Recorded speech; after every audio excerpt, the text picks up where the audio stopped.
Hi everyone, Bunny here, and if you don't know me, I am a librarian bunny girl online, but I am also a librarian in real life.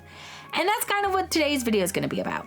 I want to talk about working for public libraries. And if you notice the thumbnail, the thumbnail does say the incident report Tales from the Library.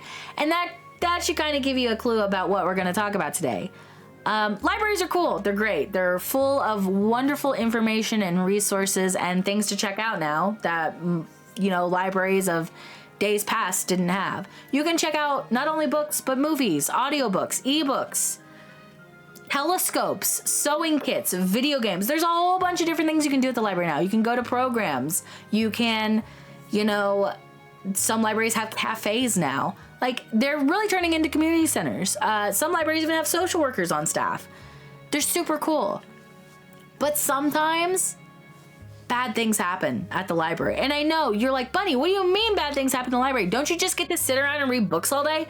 No, I don't actually. Because libraries have evolved and changed so much, I don't really get to read for fun anymore. Funnily enough, it's kind of funny that I work for the library, but I don't really have a whole lot of spare time to read anymore. But that's because I choose to partake in other activities. But yeah, working for a library does not mean you get to sit and read all day. There's a whole bunch of stuff I'm doing throughout the day. And maybe we can do like a day in the library kind of thing where I break down what I do every day. But that's not the point of this video. The point of this video is I want to tell you about the crazy stuff that happens. The stuff that doesn't really make it to the public, and for specific reasons. I'm not going to do anything that would get me in trouble, but I do want to tell you about some of the crazy things that have happened to me. And then, maybe you'll understand why public service workers are the way that they are. I love public service workers. I feel for you. I bleed with you. And if you've ever worked a public-facing job, you kind of know already that people are just terrible. Don't get me wrong. I absolutely love some of my regulars, some of my patrons, but some of them, y'all, they are not good people, and they fully take advantage of a system that is built to be taken advantage of. But yeah, people are bad, but it's not necessarily even the people. Sometimes the system is bad. The library is bad. I always say the library is bad, but like the bureaucracy around the library, bad. If you've ever dealt with a board of any kind, like a school board or a parent-teacher board, a library board, you would know politics gets in the way of a lot. Politics stops a lot of progress being made. I'll say it. I won't be too political, but I'll give you that one. And some of the crazy things that have happened to me in the library have been, not because of a patron, not because of bureaucracy, but because of just random bullshit that happens. Like, random things will happen and completely throw a whole wrench in the system and prevent you from doing the things that you need to do or provide the service you need to provide. So, I just want to talk about a few random events that have happened throughout the course of my career. And it's a long career. I will say, just to give you a bit of background, I've been in the library industry for 12 years. Not as long as some of my colleagues, but 12 years, over a decade, I feel like that's a pretty good amount of time for stories to accumulate and for things to happen. So I originally started, student volunteer as a kid, page in the library, shelving books, nothing crazy happened. Worked in a university and library on a student scholarship position, law and documents department at my university library. Nothing too crazy ever happened there. I had to kick a guy out once because he wasn't a student trying to use the public computers. He was nice enough about it, but I did have to call campus security to escort him out. Again, not the craziest thing that's ever happened to me. I am currently working in a public library as a library assistant. I'm not a full-fledged librarian. I don't have my credentials or certifications to be a full-fledged librarian. But I basically do all the same things a librarian does. I just don't have the fancy title. I'm a library assistant. I've worked in public libraries for probably about 5 years between the two that I worked for. I worked for a public library in rural Tennessee that served a population of about 27,000. And then I currently work in a public library in a branch system that serves about 150,000 people. So a bit of a jump. But I do really like the patron-facing aspect of it. And I've also, the job in between my public service jobs, I worked as a library information system specialist. Basically, I was tech support for a system of 26 rural libraries in Tennessee before I moved here to Canada. So I have seen many facets of the library world from different viewpoints and from different sides of the desk, so to speak. So I have a lot of stories. I got a lot of stories from my time as a librarian.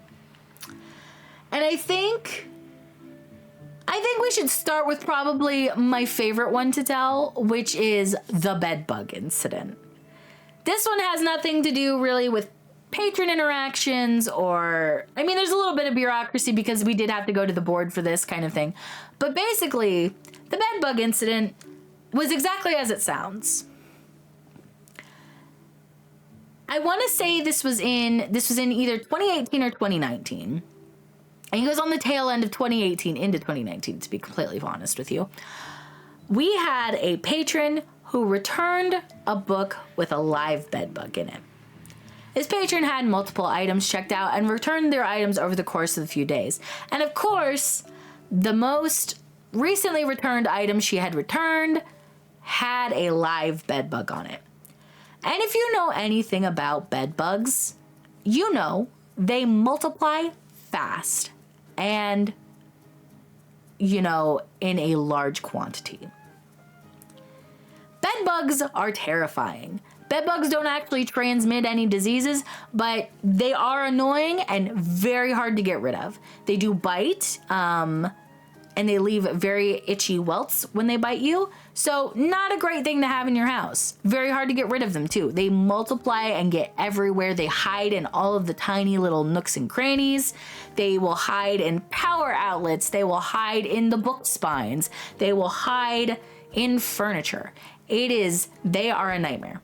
They're a complete nightmare to get rid of. So, understandably, when this patron returned a live bed bug in her book, we quarantined it. This is the first time anything has ever happened for us. This happened at my rural Tennessee branch that I worked as a circulation librarian for. We didn't know what to do. First time we had ever had a bed bug anything happen to us. It was crazy. It was crazy. My boss was a former military service member. She's inactive. She's a veteran. One of the most resilient, strong people I have ever met. When I was hired, I didn't know that I had known her before until she told me after I had been hired, but apparently it was like in Girl Scouts with her daughters. So she had known me the entire time we were in the interview process. I didn't realize that until after she had hired me. I'm like, oh man, damn, I did not know that. I didn't know we already knew each other. But you know, that's what it is when you live in a small rural area. You kind of overlap circles with a lot of people. So I have a newfound respect for her and everything that she does. Being a library director is a certain kind of hell that I don't know that I would ever be ready for. But her background gave her a lot of wisdom on how to interact with situations and how to sort of approach this. So when the bed bug thing happened, we really didn't know what to do. We kind of went to her and we were like, hey, this has happened. We've quarantined that.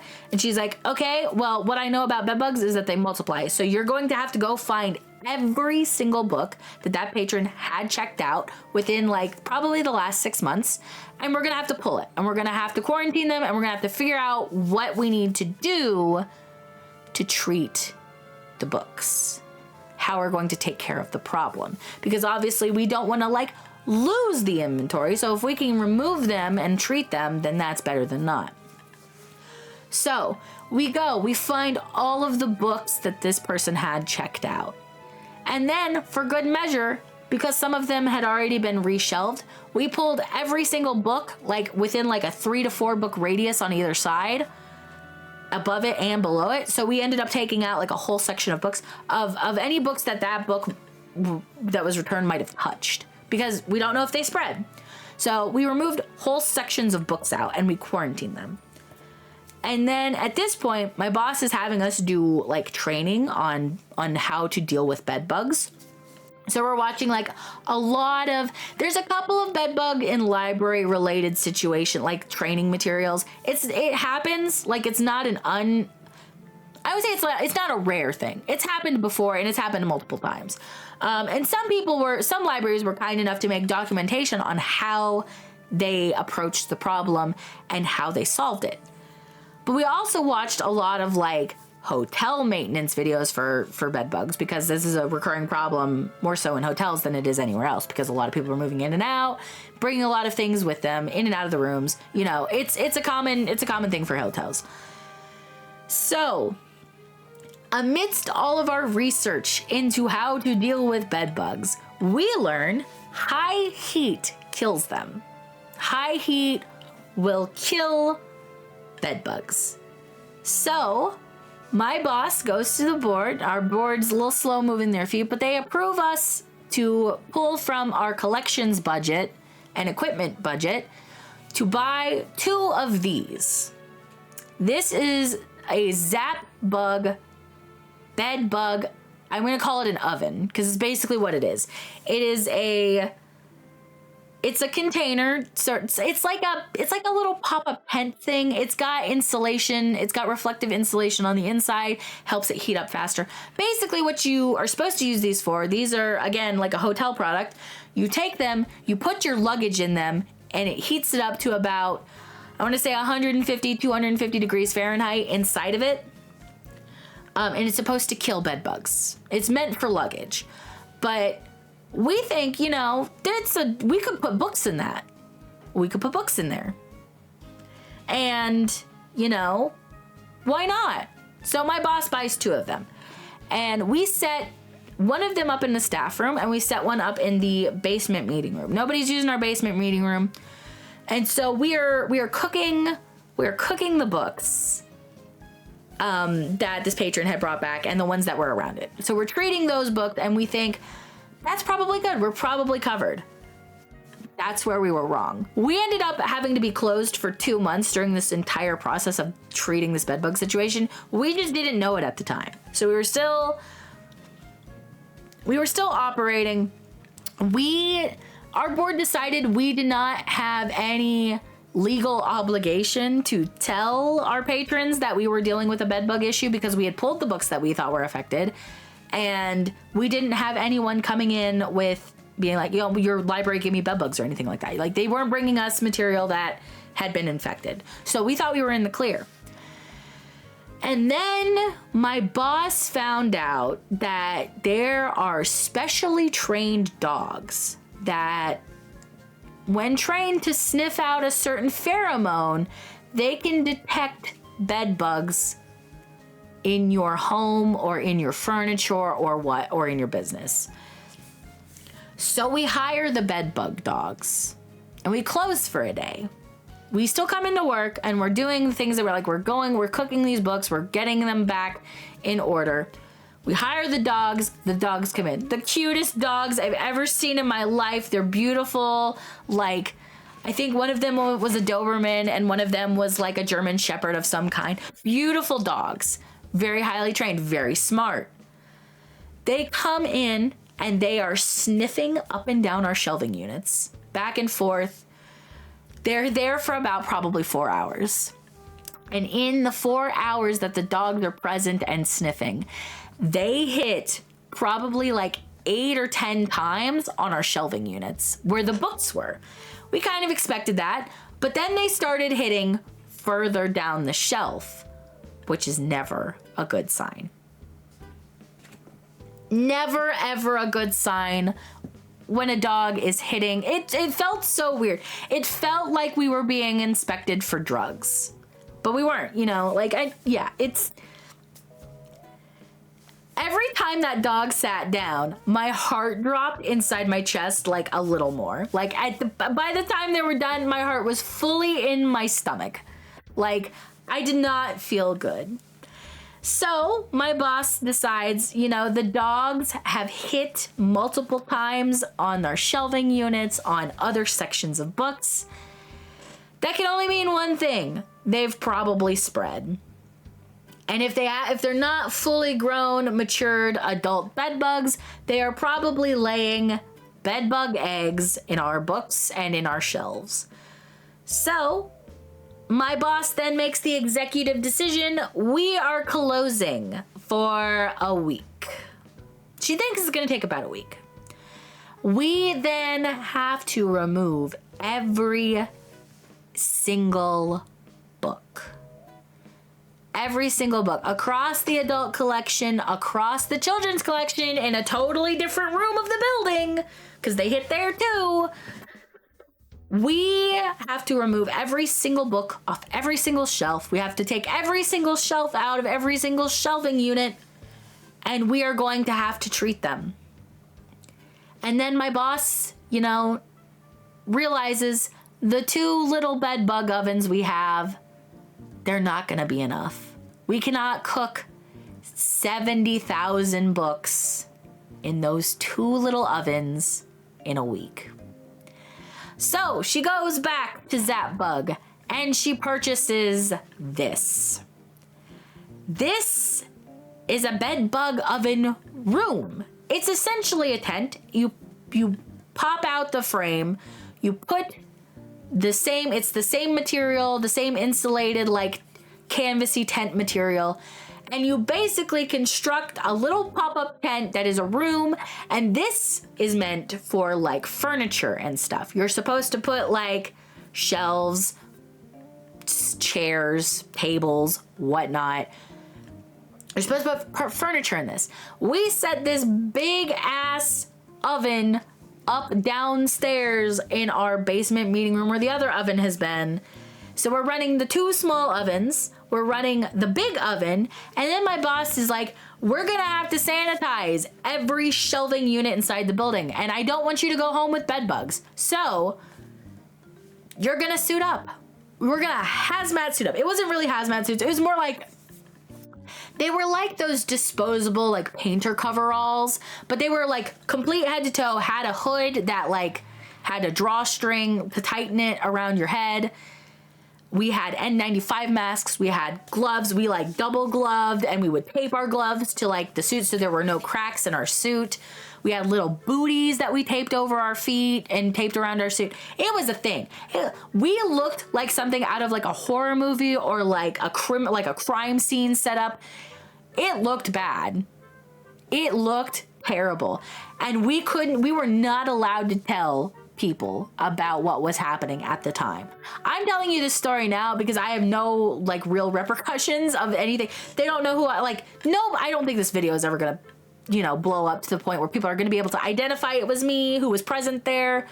But I just think it's a crazy story. I feel like I have to share it, right? Because nobody expects this kind of stuff to happen at a public library. So we're hazmated suiting up.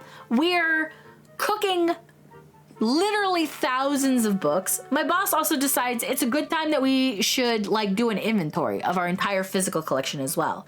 So the books go in the ovens. They come out of the ovens.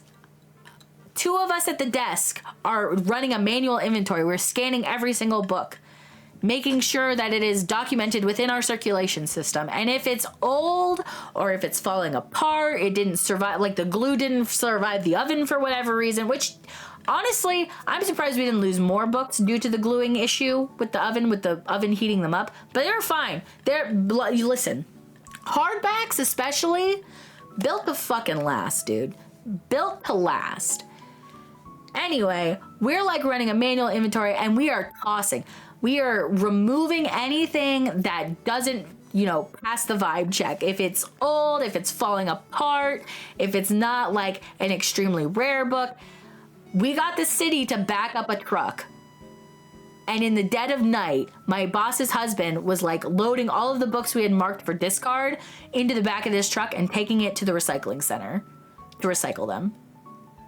It was very hush hush. And then whenever people asked us what we were doing, my boss would say, we're renovating. And to make the renovation, I don't want to even, it wasn't a lie because we were kind of renovating and doing some work inside the library. She got some college volunteers who needed service hours to come in and paint our makerspace while all of this was going on. So, hazmat suited people downstairs cooking books, desk staff upstairs running inventory and coordinating the volunteers. Boss's husband chucking books in the back of the truck at the end of the day when everybody's gone home and nobody's really paying attention. And it took us almost 2 months to cook and sanitize the entire library. And my boss was so paranoid about this happening again because apparently bed bugs were an epidemic where I was working. Everybody and their fucking brother had bed bugs. They were throwing out mattresses covered in them. They're throwing out furniture covered in them. Side of the street, like 2 blocks down, bed bug riddled furniture on the side of the road. So, because it was such an epidemic and my boss was worried that it was gonna happen again, we created new standard operating procedures. We created new policies regarding bed bugs. We had a whole new system. My boss moved out of her office into the bookkeeping office near the children's library, and we turned her office, because that's where the book drop was, we turned it into the processing room. And that is where everything happened from then on. All books were turned either into the big metal book drop, where in the summer we would let the sun heat up the metal box and cook them inside there, and then we brought them back in and cooked them another time. They came in through the slot book drop. We were cooking the books in the processing room before they went back out to the shelves. We were cooking every book for like a solid, I want to say like a solid year after this whole event. We were cooking books still. And then my boss finally decided, you know, this is probably really damaging to the books. I don't even think it was that damaging, but like just repeated, like heating it to high temperatures is obviously going to cause yellowing of the pages. It's going to cause the glue to like disintegrate. We finally, after a year, stopped cooking every single book that came in through the door. And now they only cook the books when it's a little suspicious that there might be bed bugs. That's really only when they cook them now. They do still process the books in the processing room. They do like a visual hand check just to make sure there's nothing wrong with the books. Because, you know, people also return books in terrible condition regardless. They'll drop them in water. They'll drop them in the bathtub. They'll eat them with cheesy Cheeto finger dust. They will let their kids draw in them. They will let their kids rip the pages out. Books come back in terrible condition all the time. So they all still get the manual once over if it looks like they might have bed bugs or any kind of bug really in them, because silverfish are also a really big problem for books if you didn't know. They will go into the oven to cook. But like that whole incident was such, like, I was like, man, if I didn't know that this was going to happen, I don't know that I would have signed on for this. And my boss jokingly said, like, if you didn't leave during the bedbug situation, y'all are tough and y'all were meant to be here, kind of thing. I don't know if that's the takeaway, but we definitely all bonded and became stronger for it. I don't ever want to go through that kind of situation ever again in my life. But I definitely do look at things like that a little more closely now. Like, I have that fear ingrained into me now that when someone returned at my library I currently work at, somebody returned a bedbug book back to like the main branch, they just quarantined it and then ended up discarding it and throwing it out. And that was it. That was the whole extent of the process.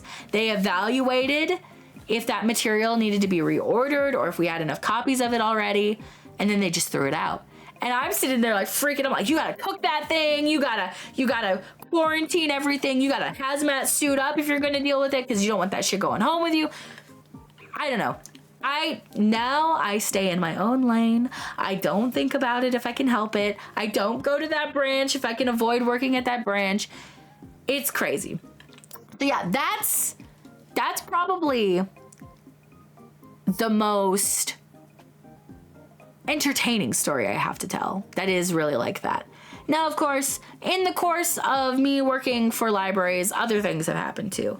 Another highlight, I once had a library receive a cease and desist from their internet service provider Charter because they had a patron who was using their public Wi-Fi that was available after hours. They kept it on 24/7. They were using their public Wi-Fi to torrent Game of Thrones and also to watch questionable content that is illegal. I will not say what kind, but you could probably put the pieces together. So they received a cease and desist from their ISP for the torrenting, and then I received, because this was when I was working as an IT person for these 26 libraries, basically the way the IT job worked was there was 26 independent libraries, but the state offered, through federal grants, offered IT support services if your computers were purchased through the tech grant that the state offered. So if you ordered computers through a state-sponsored tech grant, you got state-sponsored IT services with it.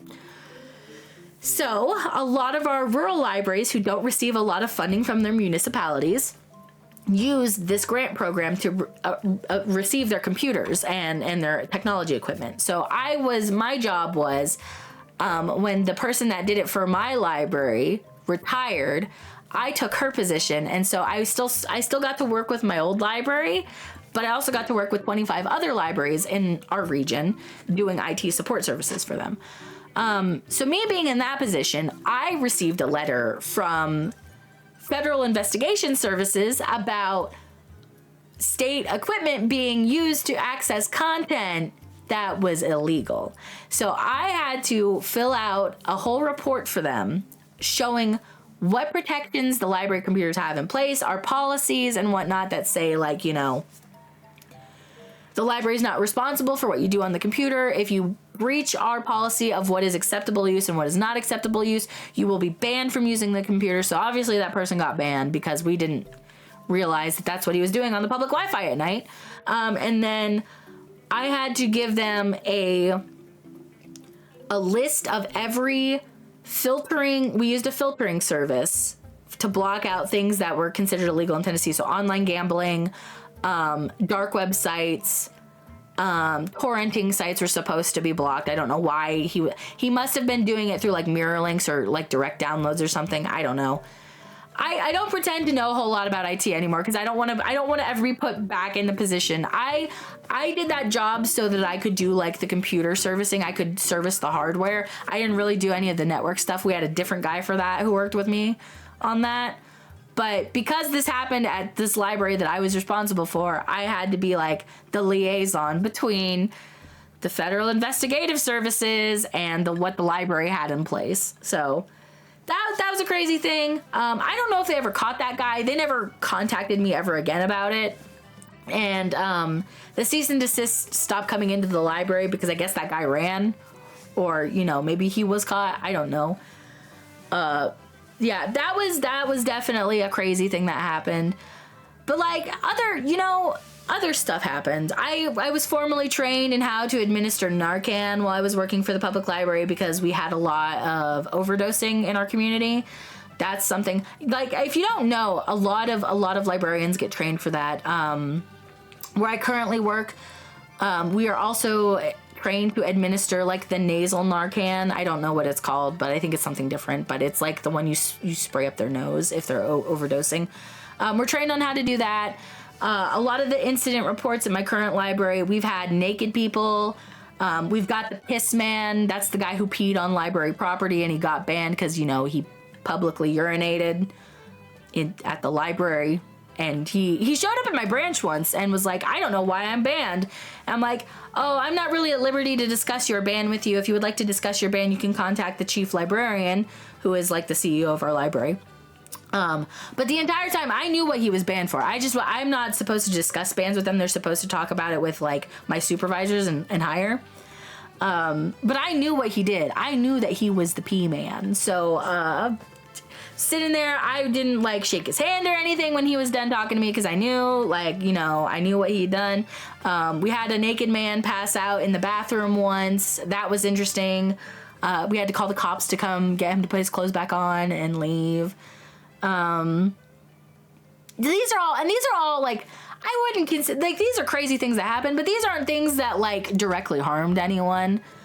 I yapped like 30 minutes about the stupid bed bug thing, but that like directly impacted me, and like I was like the one that had to deal with it. These other smaller incidents that happen at my current library, like we have security, we call the police on people. People get banned. We currently have about 250 banned patrons at my current library system. You can get banned from the library. It's very hard to do so. We're very, very lenient. We're very, very patient, very understanding of circumstances. But if you threaten to stab our staff, that will definitely get you banned. We've had a couple of those where people have been like waiting after hours to like, not necessarily, I don't think they were gonna stab them in the parking lot, but they definitely were like waiting in the parking lot to scare people. That has happened. P-Man obviously got banned. The naked man got banned. Now, I'm not gonna lie to you, a lot of the people that do these kind of extreme incidents at the library, they tend to be people who are, you know, either homeless or drug addicted or have mental health problems or mental health issues. And they come to the library because it is like, like I said, we don't turn people away at the library. Pretty much anybody can walk into a library and be afforded the same level of service. We treat generally everyone the same. If you're like a repeat offender, obviously we look at you with a little bit of wariness, but most of the time, if you walk into a library, everyone is going to treat you the exact same way that they would treat the person next to you, regardless of your station in life. And I think that's really a really admirable trait of libraries. It is like the last free bastion of acceptance and knowledge for people. But we do get people who come in and abuse our services and abuse our staff, and it's really not cool. So if you're having a bad day and you get upset at the librarian, or you get upset at whatever public service worker or, you know, retail worker or food service worker that you're interacting with, just remember that you're probably not the worst thing they've ever seen, and you're probably not gonna be the worst thing they ever see in their lives. Like you're not the worst thing they've seen today. You're probably not the worst they're gonna see in the next few days, you know, or at all. I feel like you need to treat people with respect, and I feel like a lot of people don't understand that this is a commonplace occurrence. Like I say this, I don't generally get a lot of the super dangerous incidents when I work, but they happen every day. They don't necessarily happen to me every day, but the incidents do happen every day. I logged into work yesterday, logged into our staff portal, 12 new incident reports, and 6 of them were about the same person going to multiple branches. And this person is banned, and he's banned for making violent threats to the staff.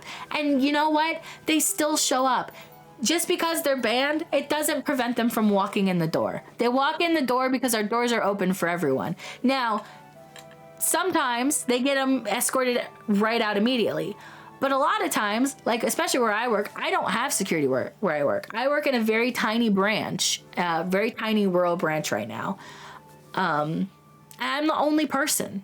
I am the only person that works there when I work my shift.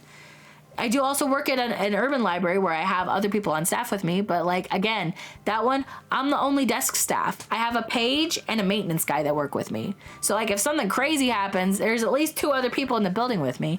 But like, if anybody ever shows up in my rural branch that's banned, I have to be very careful about how I approach the situation, because if I can't de-escalate it, something's happening to me. I'm the only person there.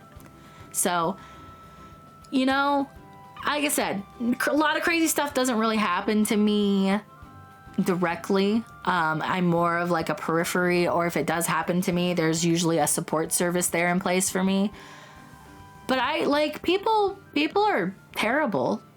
and they're terrible to you for no reason. I like most recently, like the most direct, I mean, nothing really happened because it happened over the phone, but I had a woman call me. She was in a completely different other province, wanted to know, it was a little boy's grandmother, wanted to know what books he was checking out because she wanted to buy him books for his birthday. She didn't want to buy anything that he had already read. But because she was not the primary caregiver and we have a privacy policy in place, I told her, I'm not allowed to tell you what books that this child has checked out because you're not the immediate care provider for him. You are welcome to, and I'm not allowed to tell them what adult is listed as the primary care provider as well. So I'm sitting there, I'm like, if you can get a hold of his parent or guardian that's designated on the account and ask them for the history, I can send them their loan history and then they can give you the loan. They're free to share it with you at that point. She got so mad. She's like, why do I have to do this extra step? Can't you just tell me what books he's checked out? She's like, I'm not doing anything malicious with that information. I just want to know what he checked out so I don't waste money buying books he's already read. And I said, unfortunately, ma'am, I'm sorry. I can't give you that information. In our policy, it says I am not allowed to disclose that information without a parent or guardian's consent. And unfortunately, you are not the listed consenting adult on this child's account. Therefore, I cannot give it to you. I am so sorry. If you can get in touch with that adult and they consent to receiving the data to share with you, that is something I can do. Otherwise, I cannot do it. That woman did not like my answer. She hung up and she swore at me before she did. She told me, fuck you. You're the most unhelpful person I've ever met in my life, and hung up on me. And I felt so bad because there was nothing I could do. Like, legally, my hands are in a bind. I want to help you. I understand what it is you're trying to do. But if I break our policy, I'm the one that gets in trouble. Right? Like, I don't know.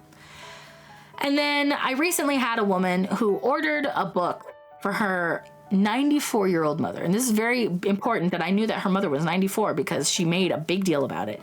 She ordered a book for her mother, and her mother was super excited to read this book. She ordered it in large print, so she says, and her reserve was ready for pickup. So she goes over, she tries to check for it. She doesn't see what she's looking for on the shelf. So she comes up to the desk and asks for assistance in finding her reserve. So I walk over and I ask her for her last name because of the way it's organized, and I ask her for her library card. Find the book she had put on reserve, and it turns out she put the audiobook version on reserve. She then proceeds to get so angry with me because she's like, you put the wrong book on hold. I said, I'm sorry, ma'am, I didn't handle this reserve. If you had called and put this book on reserve with someone over the phone, it wasn't me, but I'm more than happy to help you put the right one on reserve. I can't guarantee that we have it here because it's a popular book. It just came out, so there's probably a bit of a hold list on it. But what I can do is I can put you on hold for the next available copy and bump you up the list so that you get it first. Because if this isn't what you intended and somebody placed the reservation wrong, then we can fix that. And she's like, oh no, I put it on reserve and I know I picked the right one. I'm like, okay, well, if you placed the reserve and this is the one that came, you obviously didn't pay attention to what version you were reserving on the catalog. I cannot fix your stupid mistake. I didn't say that. That's what I was thinking. Like, oh, I'm sorry. Then obviously the wrong version got put on hold. If you would like for me to put the correct version on hold, I can bump you up the list, like I said, but we don't have any copies here. Well, can't you just get another copy? Where am I going to get this other copy, ma'am? I didn't say that. I'm not going to lie to you all. I'm a very soft person. I don't like it when people get mad at me or yell at me. I'm very much a people pleaser. So this woman getting mad at me and I can't fix it because there is no conceivable way for me to fix it. I'm like, I know I sound like I'm on the verge of tears talking to her. And I think she knows because she is needling me so hard. She is really digging into me. She's getting so mad. She's like, I want to know what you're going to do to fix this. And I said, unfortunately, there is nothing I can do other than put you on hold for the correct format and bump you up the list for the next available copy.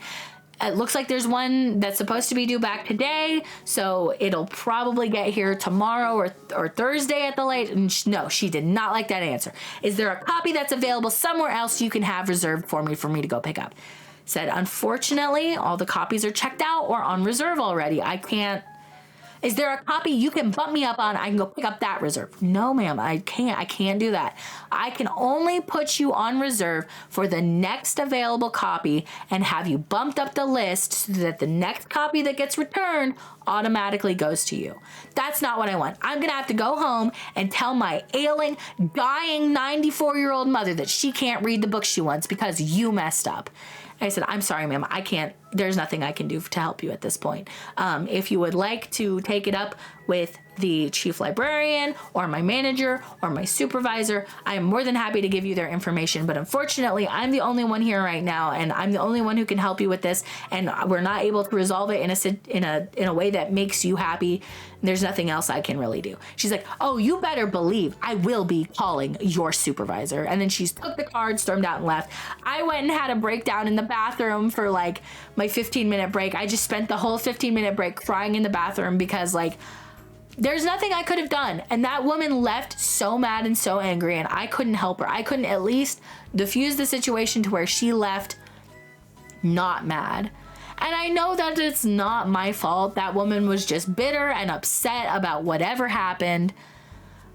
But the fact that I couldn't help, that is the whole reason I love my job as a librarian, is I love helping people. I love helping them find the books that they want. I love being able to answer their questions and connecting them with a service that they didn't know they had access to. That is what makes the whole job meaningful for me. I don't get paid a whole lot. My job doesn't even really give me a whole lot of hours right now. But I stay because I love the work that I do and I find fulfillment in it.